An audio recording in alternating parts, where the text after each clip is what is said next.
Alright, ladies and gentlemen, with Anaxa being ever so kind to grace our account, I figured what better way to celebrate than to see just how far into the endgame he can carry us on our second account that has never full stalled any endgame mode, literally ever. I originally pulled the Herta hoping she could solo carry this abandoned free-to-play account, but I think it'll actually be Anaxa who will be the final piece of this puzzle to achieve that, because we can either play him with her to strengthen her, or we can play him as a solid DPS on our second side. When it comes to what we're going to be doing, we're going to be trying him out first in the brand new Pure Fiction on one side with the Herta on the other side, whilst we're going to try him out on Apex Shadow on the same team with Herta to hopefully take out the Swarm. I would have liked to have included Memory of Chaos in here, but unfortunately I wasn't able to get a strong enough clear against the Flame Reaver that could carry our Firefly on our second half, so we'll just have to wait for the next MOC, and maybe then, once the 3.2 MOC comes out, we'll be able to full start the 3.2 Pure Fiction, Apex Shadow, and Memory of Chaos, but we'll just have to wait for that. But in the meantime, we're just going to be worrying with Pure Fiction and Apex Shadow. All character builds will be at the end, and believe me, you don't want to miss those, because there are some very interestingly built characters on this account, because like I said, I did abandon it for a while. So yeah, with that being said, let's just hop right into it. Alright, well then, here we are in Pure Fiction. Now this is actually the footage I used when I was testing out Anaxa for the first time in my summoning video for him, so if you've seen that before, you will be familiar with this. Anyway, we're playing him in a triple support hypercarry team with no sustain, because what else would I do? This team would be much better if we had a Sunday or if we had a Tribby, because we don't. I've decided we're just going to go down the route of triple supports. And believe me, this team is very fun to play. I would know because I played it multiple times, but twice when I got a clear I was happy with, I had to restart because I realized I wasn't recording. So yeah, I got a few reps with this team, which believe me is very fun because as you saw there, Mem will boost us up so we get more turns, and then we get to use our skills twice. I literally just love Anexa's gameplay loop of him using his skill twice. It's so satisfying. And then because we're using an action advancer in the form of Bronya, then we're able to get many more turns, and then of course Mem has their own action advance as well, and also in Pure Fiction, in this one at least, you get the lovely action advance whenever you trigger the grid state, which is just fantastic. It gives us so many turns, and we can also use as many skills as we want, so who cares about skill points? We just get to clear every single wave using our skill. But yeah, kind of something I want to touch on is that, for a bit of context, this is not my main account. I created this account day one. If you can probably see in the bottom left there from my UID, this was one of the first 500,000 created on the European servers. But yeah, as I was saying, this was my day one account, but also on day one I made a couple of reroll accounts trying to get Bronya. I didn't end up getting Bronya, but I did end up getting a early Zila on one of those accounts, which is the one you guys know as my main account. I've been playing on that account every single day since the game released, whereas on this, and then I also played at the same time on this account. I used to play on two accounts, but considering the fact that I have two Star Rail accounts, two Genshin accounts, it was just kind of too much, so I just ended up focusing on one Star Rail account after about, I'd say, version 1.3-ish. So yeah, like kind of gave up on this account after that. I would come back for like the first week of every version so that I could claim all the free wishes as well as the Stellar Reunion, but other than that, I just would not play on this account. So yeah, that's the bit of context. So if you're wondering why some of the character builds here aren't the best, or why I'm using characters like Bronya instead of Sunday, I don't have a Tribby, it's for those reasons. This account was basically so I could make videos on units I wasn't able to pull on my main account, but ever since version 3 released, I wanted to change that. Anyway, here we go. We're already on the second wave, but we still haven't left the first cycle yet, partly thanks to the fact that we've just been able to use a Robin ultimate, and considering the fact that we weren't in Robin's ult the entire time, we get to see all of our stats right now. 88 crit rate, which will go up to 98 when we have Mem's support back up, so we are missing a bit of damage here because we don't have all our buffs up, but that's what happens when you just take so many turns.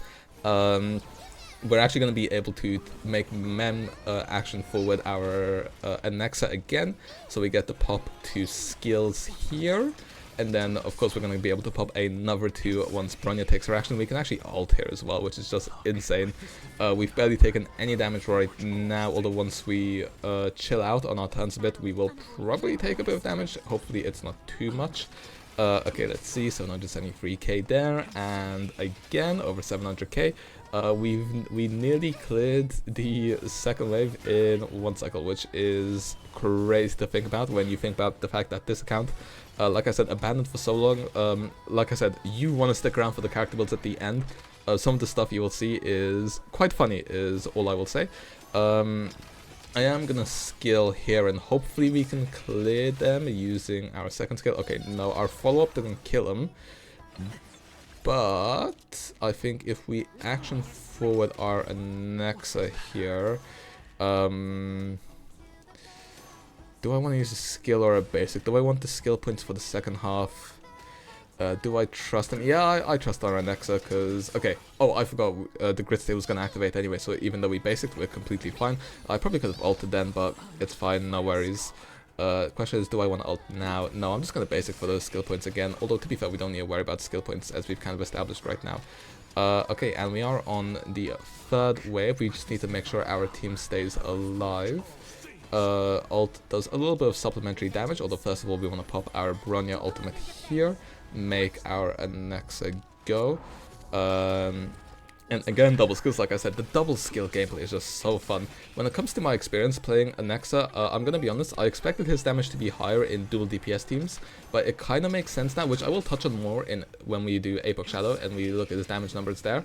But it kind of makes sense because his damage numbers aren't that high, so he doesn't do much damage unless he has two supports helping him out. But, I mean, when you have two, even 3 supports as I'm using right now, then his damage is still quite good. So, but, I mean, then again, I do still think he is a top 3 unit damaging unit from 3.0, because he can be played as both a decent main DPS, but also a very good sub DPS. So, you know, I definitely do still think he is worth all of the hype. I just wish his hyper carry performance was still, his sub DPS damage was slightly higher, but then again, you know, otherwise he would probably be too busted. Okay, they're targeting our Robin right now, which kind of sucks. We wanted her to stay alive. We're gonna Robin ultimate here, and then actually this is perfect. We get to freeze Kafka, so she's gonna take longer to take her action, and then we should be able to get the surging grid state here, or at least we will soon.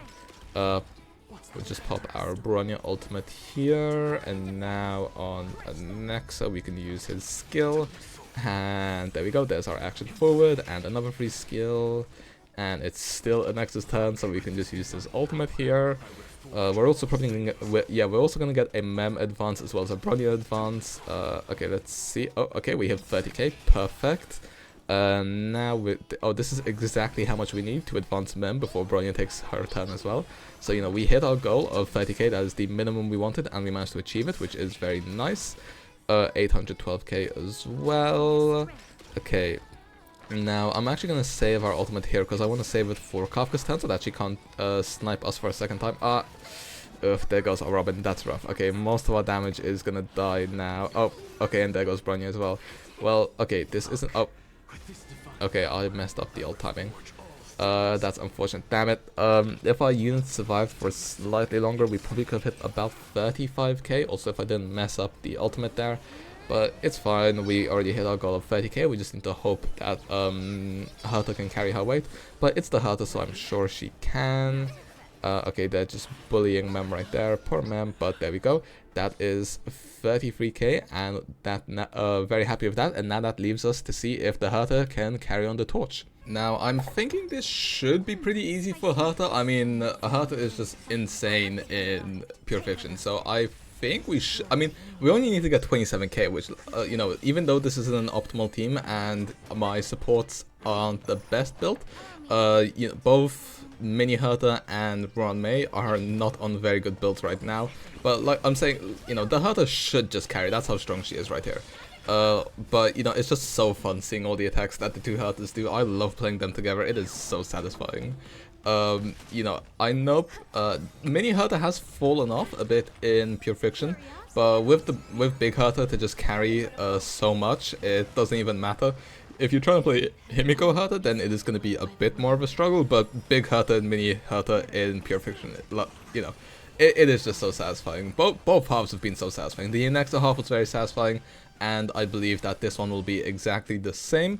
We're basically already halfway through the first wave. We have also activated the Grid Blessing, which is nice. Mini Herta follow-up, so we can also use our big ultimate here, which should also trigger another follow-up. Only one hit of the follow-up, unfortunate, but it's fine. Yeah, like I said, our mini Herta build is just not very good. Now, luckily, because we're not using any skill points here, we can actually spam Lynx's skill, which will actually help battery our big Herta quite a lot, considering the fact that it is AoE, and that's how Herta generates some extra energy. Okay, let's see, 409k there on the ultimate alone, not even counting the skill. Let's see how much the skill does. 1.4 million, perfect. Already took 20%, 20 HP, 20% of the big guy's HP as well, which, you know, is what you love to see. We can also refresh our runway skill as much as we want so that we can have great uptime on her ultimate, just to make things even better. Okay, and now again we can go into a Herta skill for 780k, into a Herta ultimate for 1 million, into a Herta big skill for 2 million. Isn't that just perfect? This guy is on 20% HP, and we have only just ticked over into the next cycle. So, you know, absolutely love to see it. Okay, mini Herta is 93 to 130 crit damage. Meanwhile, big Herta is 96 to 171. These aren't insane stats right now, but they should still be enough to get the job done. I mean, yeah, I mean, Herta will just carry you in pure friction. Obviously, Herta is just very good overall, but she's just incredible in pure friction right now. No matter what the buffs are, I feel like she's gonna be the pure friction unit for a long time. And then, you know, right now she's very good in Epoch Shadow and Memory of Chaos. We'll have to see how that carries on when AoE isn't getting shielded as much, but it should still be fine, realistically speaking. Anyway, we are gonna skill here, because if we skill and then ult, we're gonna enter the grid state again, so our skill points will not be consuming any... our skills will not be consuming any skill points, so we can just freely trigger them. Mini Herta did actually deal 167k there, so that we could finish off that wave. And now we have quite a few waves up against the Flame Reaper. Now the problem here is that Mini Herta's performance is going to drop down, because these summons have a lot of HP pools, so we're not going to be triggering her follow-up attack as often. But on the bright side, obviously we still have her AoE skill, and then like I said, Lynxa does an AoE attack, and her bunnies do an AoE attack, and then her ult does an AoE attack, and then her bunnies do an AoE attack again, and then Herta does an AoE attack, and then Lynxa does another AoE attack. And we still didn't get our Herta's ultimate, but it's fine because we just got it there. This is why Huohuo would probably be better than Lynxa here, but I don't have Huohuo on either account, unfortunately. But you know, what can we do? We just gotta deal with what we have, and we've already hit over 60k, so we have successfully managed to full star our first ever endgame mode, which, you know what, is actually very hype on this account. Like I said, it took us about a year to clear our first endgame mode on our main account. It took us until Akron's release to clear MOC, Phase 6 stars, and then Pure Fiction 12 stars, and then after that we were managed to full clear every single endgame mode until 3.0, where we weren't able to full clear the Epoch Shadow and Pure Fiction, but we were the Memory of Chaos, and we have been able to clear every subsequent endgame mode since on our main account. So, you know, I've been clearing Memory of Chaos Phase 6 stars for a very long time there now, like I said, over a year, whereas on this account it's been, like I said, we've never even 12 starred or Phase 6 starred anything before, so it is nice to get our first ever full clear in an endgame mode. I don't think we're going to be able to hit 40k on this half, but that doesn't even matter. We've already got all the stars we need. Honestly, I could end it here, but we might as well carry it on through the end just to see how things go. But yeah, honestly, I'm not gonna lie, more than seeing how far Anaxa can carry us this video, I'm most looking forward to showing you guys some of the character builds on this account, because they are diabolical, which kind of goes to show that if you pull the most recent units, then you can actually just clear any endgame mode you want. The problem is, I don't think that's how it should be. I think you should be able to clear endgame modes with the characters you like most. I don't think you should be because, like, let's be real, some people will say, oh, skill issue if you can't clear the new endgame modes. It's not even skill issue. Most of the time it's just, oh, you don't have the newest unit, then, you know, just too bad, cry harder. That's what it kind of turns into. So, you know, I do hope that there is a bit of a, you know, I just hope they chill with the power creep from version 3.0 to 4.0, because the way it should be, in my opinion, is that an E0S0 unit in their premium team, or E0S1 or E1S0, if you don't have their premium team, should be able to, like, 5 cycle and get 3,300 points in Epoch Shadow and 30k points in Pure Fiction for until about next version's midway point. So, for example, a unit like Akron should still be meta until, like, 3.5 in my opinion. And then once the new version's meta has like fully developed, that's where, you know, those older units, maybe you need extra Eidolons or extra light cones to clear. But yeah, with that being said, we managed to get 70k points in Pure Fiction, which is actually more than I got on my main account. And now let's carry on into Epoch Shadow to see how we do there. Alright, so real quick, just to keep you guys on track, I started off by doing the second half to see how many points our Firefly could get, and she managed to get us 3,200, which is pretty close to 3,300, which I am happy with. So basically, as long as we clear with over 3,300, that means we're going to be able to 12-star Epoch Shadow for the very first time, so you know, very exciting. Now, I will be honest, this Swarm boss is one of my least favorite in the entire game. Especially his version in Epoch Shadow, because he just has so much crowd control that's so annoying. I feel like you have to restart a bunch of times. I'm hoping we can do this first try, because I really don't feel like restarting against this guy. Anyway, we're gonna pop our Herta ultimate, and hopefully we can take out all of his summons here with our big skill. Okay, we take out a whole none of them. Oh, okay. And there goes Anaxa getting crowd controlled before we can even use his ultimate. Maybe this is a restart. Actually, you know what? No, I'm not going to restart. Especially because I'm not sure how that's going to carry over our points. Actually, I could have just restarted. It's fine. We're going to clear this first time anyway. Ouch, that hurts. Okay, we should be able to take out at least 3 of the bugs here. Never mind, I lied. We only took out 2 of them. But we should be able to take out the next 2 relatively easily. You know, I am just going to skill here on our Aventurine to make sure our Anaxa can survive. Also, he's going to get his ultimate up, and once you have this ult, he can just start basic attacking if you like. But yeah, as you guys are going to see here, I don't think Anaxa's personal damage is going to be all that great, even though this is Epoch Shadow, which does boost up. Having 2 CC'd units is very annoying, but yeah, as you can see, we're going to use our ultimate there. Don't look at the damage numbers right now, because these guys' weaknesses aren't broken. But we can compare his damage relative to Herta's once all the weaknesses do get broken. Okay, we go on our Herta. We can actually use our ultimate here if we wish. Okay, Mems charges at 99%, so yeah, might as well just go for the ultimate.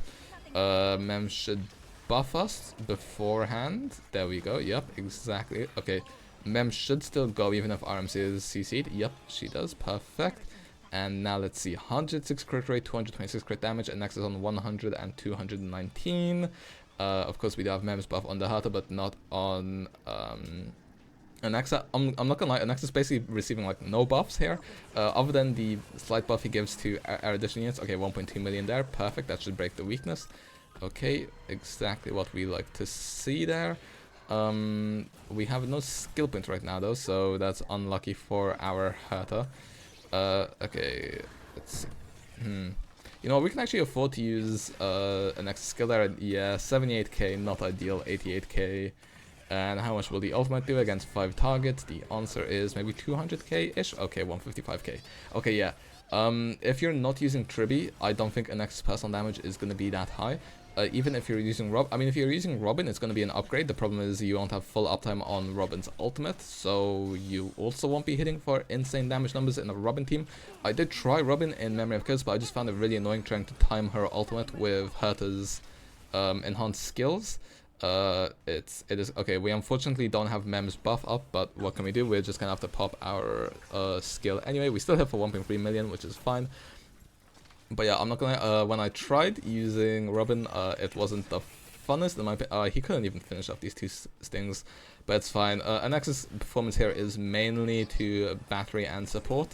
The Herta, I will say, Anaxa is even if the damage numbers aren't the greatest, he is still very, very good in Epoch Shadow, because Epoch Shadow does rely a lot on weakness breaking, and he does a lot of weakness breaking thanks to his ultimate and just his weakness implants. Of course, he doesn't give res down, which means his buffing isn't as big as someone like Silverwolf, but just the fact that you can apply every single elemental weakness so you can break weakness bars quicker is very, very valuable when it comes to Epoch Shadow. Okay, no one gets CC there, which is nice, so we go for another 1 million damage on our Herta. Of course, these are just Epoch Shadow numbers, don't take them too seriously. In Memory of Chaos, she's hitting for about 500k, which obviously is still a lot, but it's not 1 million, so, you know, don't get baited by the damage numbers here. But yeah, I mean, the issue with the RMC team is that all Anaxa is getting from RMC is the crit damage, as well as the 80 crit damage, however much crit damage it is that Herta gives her teammates, and then also his damage bonus buff to Erudition teammates. So yeah, he's not getting many buffs here. If he had Tribi, I suspect it would be better, because Anaxa will actually be able to take advantage of both of her buffs. But if you don't have Tribi, don't expect Anaxa to be doing much damage. But like I said, in this team, Herta does so much damage, and his main function is to battery, of course. I haven't changed his build from the Scholar set. He is still on Scholar, not on Eagle. I do have an Eagle set for him, although honestly I rather keep what little personal damage he already has in this team. And also the fact that when I used Eagle versus Scholar in Memory of Chaos, it made no difference in terms of cycles. Both took the exact same amount of cycles to clear. If I skill here, will that cleanse Mem? I'm not sure. But she's gonna go anyway soon anyway, so I'm not gonna bother with it anyway. We're on 92% there when it comes to our Mem charge. If we do a skill on Herta and then on Anaxa, we should be able to get it. Yeah, I'm just gonna basic here, conserve all these skill points we have. Go into Big Herta, go for her. Actually, no, we can just use Mem's ultimate here as well, just to generate a bit more charge preemptively. Anyway, we ult here. We skill and then we ult, and then we're gonna have our enhanced skill. Hopefully his weakness gets broken, so we can use our enhanced skill when his weakness is broken. Okay, perfect. That is exactly what we wanted. Okay, and how much is our ult gonna do? 1.8 million. Lovely. We love to see it. Okay, 1485 AV left. Weakness is broken, so I think we're about to get a full clear in Apex Shadow as well, which means that's going to be 2 endgame modes down, which is going to leave us with only the next Memory of Chaos. Now, Flame Reaver isn't great for Anaxa. Honestly, the one annoying thing I had with Flame Reaver was we kept weakness breaking him often, which left which, you know, you kind of want his summons to be on field so that you can break them and deal more damage to him. That's kind of what his HP pool is based around, but that's kind of a design flaw, because whenever you weakness break him, they either disappear or he doesn't spawn them in. So yeah, that's why when you're not going to be seeing a clear against the Flame Reaver, unfortunately. But once the Memory of Chaos resets, maybe we'll be able to use a Hyper Carry Anaxa on the first half. Okay, still no RMC buff, unfortunate. But we should still be able to clear her anyway. So yeah, as I was saying, hopefully next Memory of Chaos we'll be able to try it out and full star every single endgame mode. But with that being said, we managed to get exactly 6,700, very satisfying score. We managed to full star our second endgame mode for the first time ever. So now let's move on to some character builds, as well as the outro and some thoughts on the Anaxa. Well, and as you guys can see, Anaxa as well as the Herta were able to propel our account to brand new heights, because we can either use Anaxa to make a even stronger team for Herta, or we can use him on the second half as a decent hyper carry. Of course, not as strong as the Herta when it comes to hyper carries, but you know, he gets the job done, and most importantly, you do have Herta for the second side, which is very nice, which is why I think Anaxa is very flexible and one of my favorite new units to come out, because like I said, either main DPS or sub DPS. And also, you also have a lot of team versatility in his main DPS teams, which is very nice. You know, you can play Sunday, Bronya, Tribi, Robin, RMC. There's a lot of options. Pela as well, very decent when you consider all the death thread stacking.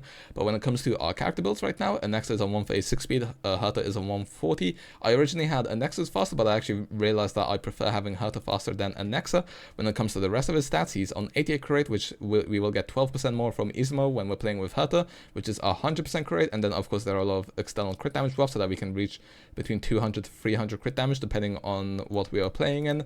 What I will say, of course we are also on the S5 event Lightcon, and his traces are fully maxed out. When his looking at his relics, you know, we're just looking for a bunch of speed and crit rate here, as you can see from these pieces. A little bit of crit damage here as well. Unfortunately, this body piece is quite horrible, and then but we do have double speeds, double crit speed boots. And then our orb has a lot of speed, which is nice for us, and then also some crit damage, not much, but it's enough. And then, but then the problem is this link rope is incredibly cope. Even though it was double crit, it rolled into everything other than crit. One thing I should also mention is that we were also using him on E0S0 during the Pure Fiction run when he was the solo edition, which isn't what you want to do. You want to swap him to Rutland Arena. But as I said, I did abandon this account for a while. So if we take a look at my Rutland Arena pieces, as you can see, we have none whatsoever. So that's one of the issues with this account. The plane enrollments are really not that good. If I scroll through them, this is literally all we have. As you can see, I've been farming a lot of E0S0 recently, but other than that, there's basically nothing. You know, there's a little bit of break effect, a little bit of Von Whack, which I was farming for Robin. a little bit of Pure Fiction and E0S0 sets, a little bit of Forge for our break effect units, but other than that, like I said, there is really not much on this account because of how abandoned it was for a while. When it comes to our Herta build, 84 crit rate will go up to about 96. When using RMC, it will be 106. I would like to take that down so that we could get a bit more crit damage, but unfortunately our pieces don't allow for that. This is the best I can do. Also, Light Cone, she is on Himiko's Light Cone, S1. Traces maxed out other than the basic, which we have not touched. Double crit on the headgear, speed, and a lot of crit rate on the gloves. Crit rate and some speed so that she's faster than Anaxa on the body piece. Speed and crit rate on for our boots. Double crit orb on attack as well as another cope double crit, but at least this one rolled into crit once, whereas the Anaxa one rolled 0 times into crit. So yeah, Eidolons as well, she is E0 of course, and so is our Anaxa. When it comes to our RMC, this is where the really cope builds on this account start showing up. He is level 70 with a level 70 S1 Victory in a Blink Light Cone, only 180 crit damage with 145 speed. If you have 180 crit damage, you want at least like 161 speed-ish. But with 141 speed, you'd be hoping you have over 200, but unfortunately not us. Although if I got his Light Cone to S5, then we would be a bit closer. Traces as well, we got the Memo Sprite ones, which are the most important. Relics as well for the plain Romans. We're using the Fleet of the Ageless, you know, kind of the iconic 1.0 relics. Because like I said, plain Roman's not the best on this count. Between the two of them collectively, we get 2 speed and 5 crit damage, which, you know, just insane substats. On the speed, we have no crit damage substats. On the crit damage body, we have no speed substats, but we have a little bit of speed and attack. This would actually be an insane piece on a main DPS. If only Star Rail let us convert the artifact set so we could make our support sets into good DPS sets and vice versa, and then also a little bit of crit damage but no speed on the headpiece. He is also only E1, which I do think is the most important Eidolon, but it would be nice to get the E2, the E3. The E3 is pretty big for the Memo Sprite talent, the E5 is pretty big for the Memo Sprite skill, but yeah, not much we can do about that right now. Our Adventurer in 131 speed, 3.7k defense. I do want to level up a day 1 of my new life soon so that we can get more defense for him, so that he's going to be stronger for us. Traces skill is maxed out, can't say the same for some of the minor traces as well as the talent and the ultimate. We are on the Knight set with defense, speed, and then defense on our plain Romans. Plain Romans again are Fleet of the Ageless because, you know, all we have. Eidolons E0. When it comes to the supports we used in our Hypercarry Anaxa, our Robin's probably one of the better built characters on our account, 123 speed, 3.8k attack. The event Light Cone is only S5. If this was, sorry, S1, if this was S5 level 80 with, then, you know, our Robin would actually have some better stats. Also, her traces, her skill and her talent aren't maxed out. And then also, you know, we have a little bit more leveling we could do for the artifacts. But other than that, honestly, she's not that bad. Also on the Space Seeding Station, we don't have an energy rope on our Robin. No wonder we had no uptime on our ultimate. I am just realizing this now. Oh my god, when I said that the plain Romans on this account are horrible, they are horrible. I will have to figure out what I want to do with that later on down the line. Wait, I should have just stolen Tingions. This would have been so much better. So, yeah, okay, never mind. Our Robin's very bad. Ignore what I said about her not being that bad. If you also want to know who else is very bad, it's our Bronya. She's level 70 with a level 70 unascended past and future Light Cone S1, 134 speed, only 127 crit damage. When have you seen that little crit damage on a Bronya? Traces, we leveled up nothing other than the skill to level 7 and the ultimate to level 6. Relics, we are on Sakados. Once we get more crit damage from Sakados than we do anything else, low key. Yeah, speed and crit damage, crit damage and speed, but then we only have level 7 speed boots so that our Bronya isn't too fast. And then I also stole the Lushaka set so that she has at least something. I mean, it gives our Anaxa 12% attack, which, you know, is nice. She is also E1, which can be a bit useful for her what's it called again, her good old skill point economy. When it comes to our supports, we used on Herta in Pure Fiction. Mini Herta is on 129 speed, 66 crit rate with only 50 crit damage, so literally no crit damage whatsoever. She's only getting them from Herta's passive. S5, seriousness of breakfast, basically F2P Light Cone. Not even our talent is maxed out, and our skill and ultimate are far off it. Relics, we are on the follow-up set with some incredibly cope pieces as well. Like I said, don't flame the artifact quality on this account. it was abandoned for a very, very long time, as I keep saying. I want to repeat this so that people don't think I'm bad. I did a full showcase of my main account, so you guys can see I'm not some idiot who doesn't know how to play this game. Trust me, I know what I'm doing. I just didn't play on this account for a very long time. And then we also used Ronmei as a support. Wait, now that I think about it, Ronmei was on her Super Break build, wasn't she? Okay, yeah, she was on 131 break effect, which is 49 break effect short to max out her buffs. So even our Ronmei was pretty bad. Traces, her talent as well as her skill aren't even fully leveled. She's literally on her Super Break build, which is why she's also on 4-piece Watchmaker as well, instead of like 2-piece break effect, 2-piece break effect, or 2-piece break effect and 2-piece speed. So yeah, very, very poor Ronmei build, probably one of the worst you've ever seen. And then real quick, if you want to know how our Super Break build looks, I mean, all of our Super Break units get at least 250 break effect, Firefly gets over 350, I think, full of an Eon, Traces like so. We farmed a lot of the Iron Cavalry set because I used Herta for a while on this account. Like I said, I didn't pick her up on my main account, so I decided to pick her up on the alt account as well. She's been decent, but she has fallen off a bit, unfortunately. Fugue as well, who I also don't have on my main account, 161 speed. The Resolutions, Shines Pearls of Sweat, which I literally have only one copy of, and on my main account I have none. So on 2 accounts, in 2 years, we have only gotten 1 copy of it. Traces, talent leveled up, skill level 9. Iron Cavalry, she's on about 160 break effect, which once we factor in all the external break effect buffs, will hit 250 in battle, which is enough to trigger the super break effect, the second part of the super break effect on the Iron Cavalry set. And we can say the same thing for our Lingsha, who's on 144 speed, S5 of the Gallagher light cone, Traces like so. Definitely a lot of work to do there, but what can what can we do? And then again, Iron Cavalry set, speed and break effect, outgoing healing, speed, break effect, energy recharge, so that, and then of course also E0, so that she also gets 172 break effect, which once again is 250 in battle. So yeah, our break effect team is probably the better built side, but yeah, as you guys can see, Herta and Anaxa were able to carry us successfully, which I'm very glad for. But yeah, with that being said, I hope you guys enjoyed, and see ya.